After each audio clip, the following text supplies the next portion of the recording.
Hey guys, what's going on? It's Ale here with Backward Gaming, and today I want to do a little video discussing the Bethesda 2019 E3 conference that happened yesterday night. I didn't do a full hour and 20 minute reactionary video like I planned, just because an hour and 20 minutes of you guys watching me stare at a screen wasn't going to do anything for anyone.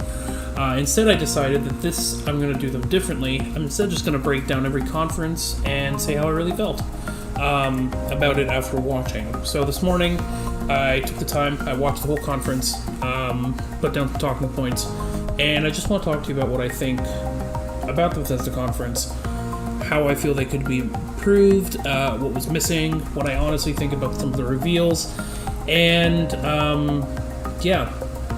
So the first thing I want to talk about is Bethesda made this conference very much about the fans, which isn't a bad thing. After a year of them getting screamed at by fans about the missteps in Fallout 76, I appreciate that they're actually taking the time to acknowledge their community. Whether it's too little too late, we'll see in a bit when we talk about 76 itself, but they did spend the first almost 7 minutes talking about how much the community matters and how important the community is and all this stuff. So kudos to them. I guess that's the best way to backtrack on failing to listen. So that's one positive I can definitely give them. The other thing, the other big thing that they did, well, not big, but Todd Howard did come out on stage and he actually did apologize, kind of in a roundabout way, for 76. And he said it launched with a lot of difficulty and that they received a lot of criticism. Like, you think? Fallout 76 had so much potential, and I think this is the problem with live service gaming, is that you end up with developers releasing these bare-bone games just to get them out there, see how many people stick, and then if people stick, they're going to add more content to it. If people don't stick, then that's fine. The problem with live service gaming is now we have so much that it's just, you know, whatever. We have Fortnite, we have Dauntless, we have all these other games. You know, there's 76, there's Anthem, which we're not talking about Anthem, because that's just a shit show to begin with. And they're not Bethesda, so we'll talk about Anthem another time, because I have opinions on Anthem, don't worry. But, so, I do appreciate that, you know, Todd Howard says they listen to fans for 76, and they go into it, and they do what they have to do, and that's a benefit, that's a good thing. So far, 2 positive points for Bethesda. Then they show off Elder Scrolls Blades, the new Elder Scrolls mobile game. It looks cool. For me personally, it's not something I'm interested in, especially on mobile. But then they announced that it's going to come to the Switch in the fall of 2019. That's cool. The Switch is a perfect console for it. I'm glad that they're branching out to more platforms, and that's definitely a positive. Whether or not I see myself picking it up, I don't know, because it just seems like there's just nothing to it. Like, it looks cool, it just looks like something to eat time, and that's kind of it. I'm not a huge fan of the game itself. I love Elder Scrolls, have loved Elder Scrolls all my life, but unfortunately, Blades just doesn't seem like the right thing for me. Now, we're going to move on to 76, which I'm going to spend a little bit talking about. So when Fallout 76 launched last year, a lot of people were excited for it. A lot of people, myself included, because the idea of having this constant open world where anything you built and did would be permanent, and I don't know why I'm getting notifications, I apologize. It was great. The idea was great. In theory, the idea was great. Execution-wise, it failed horribly. They didn't include NPCs. There were no real quests. You got them from computers, and they weren't really quests, let's be honest. They weren't. So the core gameplay value was kill people and stuff like that. And excuse me.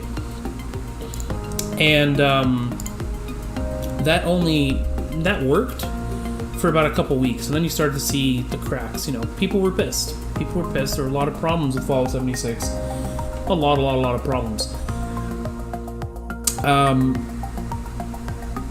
Here comes Wastelanders now. The new DLC that's coming for, or expansion. I can't remember what they actually called the DLC expansion.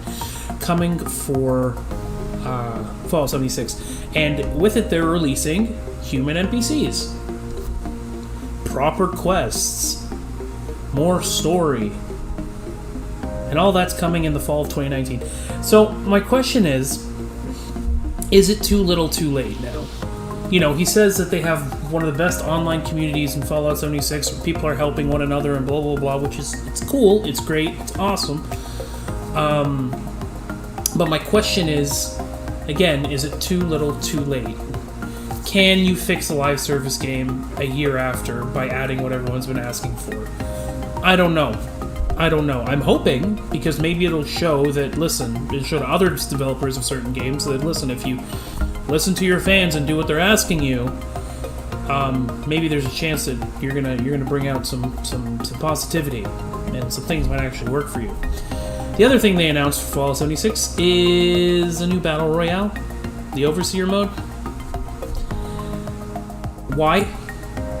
I get it, they want to give more people ways to play the game in 76 and blah, blah, blah, but I feel like every game developer's go-to option is, let's make a battle royale. That's, I don't know. It's just, you wanna bring people in, make a battle royale. Yeah, I don't know. Again, for me personally, Battle Royale does not interest me at all. I want more engaging gameplay. Something so vapid and pointless to me. I don't know. It doesn't do anything for me personally, but I'm sure there are people out there who are interested by the idea of it, and to those people, I hope you genuinely enjoy it. And there's nothing more I can say about that one. They then go on to release Ghostwire Tokyo, or they announce it.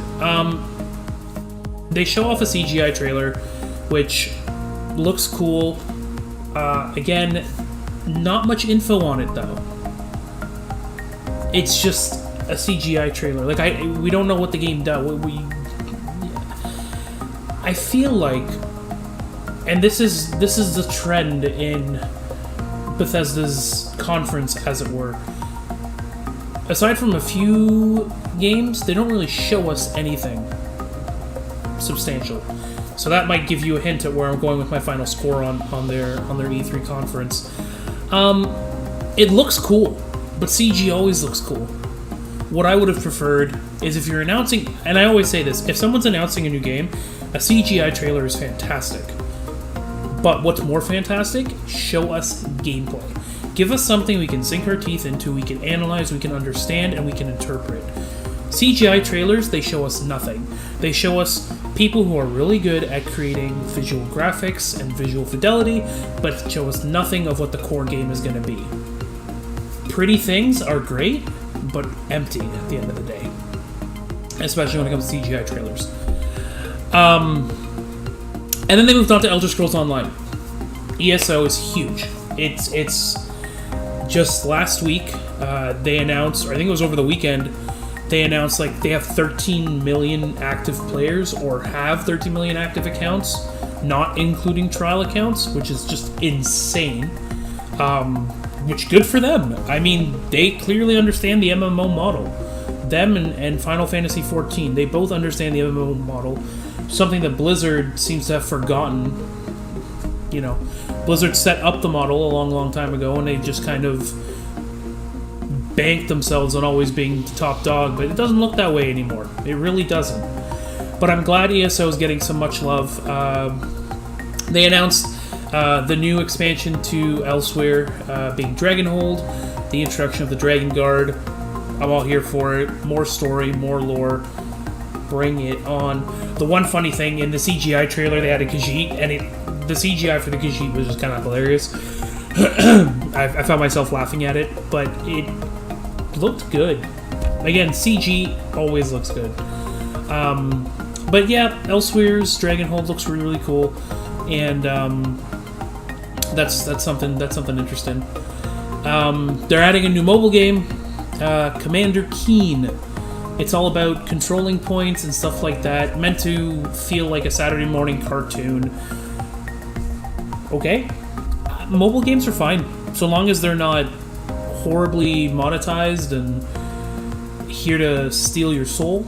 I'm cool with it. It looks fun. You know, it does look fun. The gameplay looks interesting. I definitely don't think I have an issue with Commander Keen, and yeah, that's kind of interesting. And then they talked about another mobile game that's coming out, Elder Scrolls Legends, the card game. Fantastic. We've noticed over the last couple of years a trend in increasing card collectible games being available. Hearthstone set the path, and then Gwent followed suit, and now we have there's Magic the Gathering Arena online, and now we have Elder Scrolls Legends. It looks interesting. Definitely something I'll try, but it doesn't seem like anything that breaks the mold compared to other card collecting games. Pick your poison. They're all going to basically give you the same experience. That's how it feels to me looking at Legends. Rage 2, they announced some new lovely things. New cheat codes. Okay. And some new vehicles, which, you know, that's all fun and stuff to make life a bit more interesting for the players, and make it more fun. Rage is all about being like insane and extreme in every way possible, and I feel that's perfectly where it needs to be at.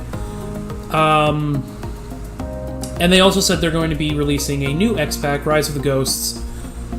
They showed off just a little teaser for it.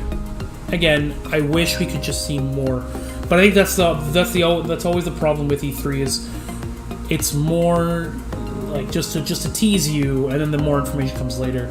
But it's just you really, really want to get that info, understand what things are, so we can really get a better handle on what it is. Moving forward, we're almost done. Woo-woo. Pushing into the latter half of the conference, we get Wolfenstein. It's coming to VR on Cyberpilot, launching in July, which is fantastic. The Wolfenstein games are great. No complaints from me on that side. And then, to make life even better, we're getting a co-op Wolfenstein. Finally. Wolfenstein Youngblood. It's going to be co-op the killing Nazis. I'm down. Let it happen. It looks great. Their tagline was like, wolves hunt together. Yes, I am 100% down. Me and my best friend, we're getting that shit, and we're going to play the crap out of it, because I am all for it. 100%. They announced another new game, Deathloop, from the people behind Dishonored. The Dishonored franchise is incredible. So, more from that studio, I'm all for, because they clearly understand how to make good games. And here's hoping that Deathloop brings in the working system that already exists in Dishonored and just improves upon it further and makes it a better game. And then they talked about a cool little piece of tech they're working on. Or not working on, but is actually live, apparently, if you sign up, called Orion, a streaming platform. Not even a streaming platform, but tech that allows streaming to happen better. And that games with Orion enabled allow for 4K streaming with basically zero lag and latency. And then they showed a person playing live, you know, their phone attached to an Xbox 360 controller playing 2016's Doom, or 2015's Doom. When did Doom come out? 2016? Anyway, y'all are going to correct me anyway. Playing Doom in 4K, 60 frames a second, blah, blah, blah. It looked great. Honestly, if that is an accurate piece of tech and it works the way they say it works and it can get enabled across everywhere, it's going to make cloud-based gaming a huge thing. So keep your eye on Orion, guys, because you're going to hear more about it, especially if it does the things it promises.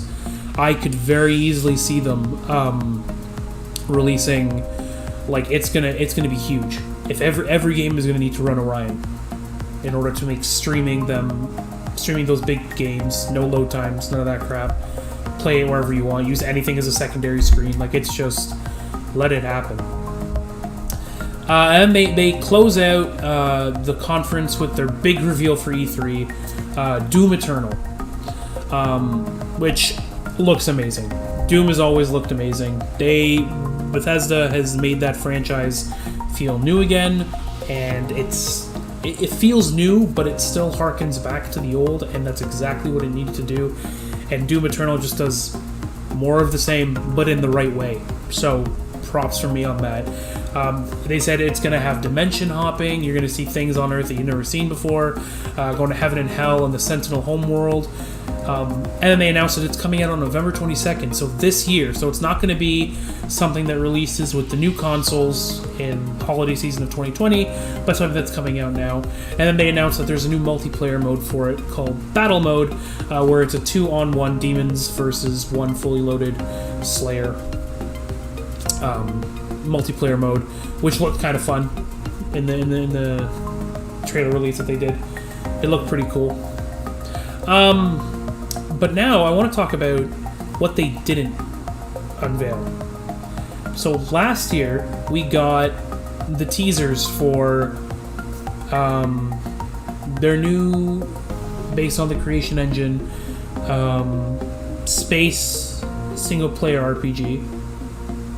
I forget the name of it. I always call it like a million different things. It's like, it's not Stargate, it's like Star Home or Star World or Star something. Anyways, we didn't get any more info on that, and they said that's going to be the first game they're working on. So that means we're not going to hear anything about that until next year, most likely. And then the other big one that I think everyone was hoping for, even though they said that we weren't going to be getting it, but we still hoped, was Elder Scrolls 6. I feel that Bethesda maybe missed the mark this year because they didn't give fans just a little tantalizing piece of both of those two games. They've shown a whole lot this year, but it's a whole lot of nothing brand new that really breaks the mold. Not that Elder Scrolls would break the mold, not that Star Child or whatever it's called would break the mold, but I feel that it would have drummed up so much positivity and hype for Bethesda had they just taken 2 seconds to release a little teaser like they did last year for both of those games. It would have been insane. Imagine how great that conference would have been and the auditorium of people screaming if, as it ended, there was just as the guy walked off stage, a teaser for Elder Scrolls just popped up.